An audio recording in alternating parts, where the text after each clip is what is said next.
வணக்கம் மாணவர்களே, உங்கள் எல்லோரையும் ரோஜா தோட்டம் சேனலுக்கு அன்போடு வரவேற்கிறேன். மாணவர்களே, இன்று நாம் திருக்குறள் பாடத்தில் தரப்பட்டுள்ள மதிப்பீடு வினாக்களுக்கான விடைகளை படிக்கலாமா? இந்த திருக்குறள் பாடத்துக்கு நாம ஏற்கனவே ஒரு வீடியோ போட்டிருக்கோம். ஆனா இந்த வருடம் தரப்பட்டிருக்கிற புதிய பதிப்புல சில கேள்விகள் கூடுதலா கேட்டிருக்காங்க. அதனால திரும்பவும் இதற்கான வீடியோவை போடுறோம். சரிங்களா? முதலில் சரியான விடையை தேர்ந்தெடுத்து எழுதுக. 1. புகழாலும் பழியாலும் அறியப்படுவது டேஷ். விடை: புகழாலும் பழியாலும் அறியப்படுவது நடுவு நிலைமை. 2. பயனில்லாத கலர் நிலத்திற்கு ஒப்பானவர்கள் டேஷ். விடை: பயனில்லாத கலர் நிலத்திற்கு ஒப்பானவர்கள் கல்லாதவர். 3. வல்லுருவம் என்னும் சொல்லை பிரித்து எழுத கிடைப்பது டேஷ். விடை: வல்லுருவம் என்னும் சொல்லை பிரித்து எழுத கிடைப்பது வன்மை கூட்டல் உருவம் வல்லுருவம். 4. நெடுமை கூட்டல் தேர் என்பதனை சேர்த்து எழுத கிடைக்கும் சொல் டேஷ். நெடுமை கூட்டல் தேர் என்பதனை சேர்த்து எழுத கிடைக்கும் சொல் நெடுந்தேர். 5. கடலோடா என தொடங்கும் குறளில் பயின்று வந்துள்ள அணி டேஷ். விடை: கடலோடா என தொடங்கும் குறளில் பயின்று வந்துள்ள அணி பிரிது மொழிதல் அணி. அடுத்தது குருவினா. முதல் கேள்வி: சான்றோர்க்கு அழகாவது எது? 43வது பக்கத்துல இதற்கான விடை இருக்கு. இரண்டாவதாக தரப்பட்டிருக்கு இல்லையா குறள், அந்த குறளுக்கான பொருளுக்கு நீங்க வரணும். பொருள்ல இரண்டாவது வரியிலிருந்து இதற்கான விடையை நீங்க ஆரம்பிக்கணும். எப்படின்னா, அது போல இப்படி இருக்கு இல்லையா, அது போல நமக்கு வேண்டாம். அதுக்கு பதிலாக துலாக்கோலை போலங்கிற சொல்ல எழுதிக்கோங்க. எழுதிட்டு மீதி அப்படியே எழுத வேண்டியதுதான். சொல்லி பார்க்கலாமா? துலாக்கோலை போல நடுவு நிலைமையுடன் சரியாக செயல்படுவதே சான்றோர்க்கு அழகாகும். இதுதான் விடை. அடுத்தது இரண்டாவது கேள்வி: பழியின்றி வாழும் வழியாக திருக்குறள் கூறுவது யாது? 44வது பக்கத்துல இதற்கான விடை இருக்கு. 8வதாக தரப்பட்டிருக்கும் திருக்குறளுக்குரிய பொருளை தான் இதற்கான விடையாக நாம் எழுத வேண்டும். எழுதிட்டு கேள்விக்கு ஏத்த மாதிரி முடிக்கணும். எப்படி எழுதலாம்? தலைவர் முதலில் தன் குற்றத்தை கண்டு நீக்கி அதன் பின் பிறருடைய குற்றத்தை ஆராய்ந்தால் அவருக்கு எந்த பழியும் ஏற்படாது. இதையே பழியின்றி வாழும் வழியாக திருக்குறள் கூறுகிறது. இந்த மாதிரி முடிச்சுக்கோங்க. சரிங்களா? அடுத்தது மூன்றாவது கேள்வி: வரும் முன்னர் காவாதான் என தொடங்கும் குறளில் உள்ள ஓமை அணியை விளக்குக. இதற்கான விடையை நான் கொடுக்கிறேன், குறிப்பெடுத்துக்கோங்க. முதல்ல குறள் விளக்கத்தை நாம எழுதிடணும்.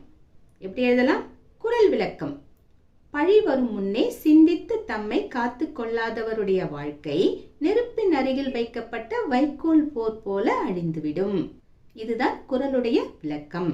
அதுக்கப்புறமா அதுக்கு கீழே எப்படி எழுதணும்னா, பழி வரும் முன்னே சிந்தித்து தம்மை காத்து கொள்ளாதவருடைய வாழ்க்கை என்பது ஓமேயம், நெருப்பின் அருகில் வைக்கப்பட்ட வைக்கோல் போர் அழிந்துவிடும் என்பது ஓமை, போல என்பது ஓம உருபு. இவ்வாறு பாடலில் ஓமையும் ஓமேயமும் இடம்பெற்று ஓம உருபு வெளிப்படையாக வருவதை ஓமையணி என்கிறோம்.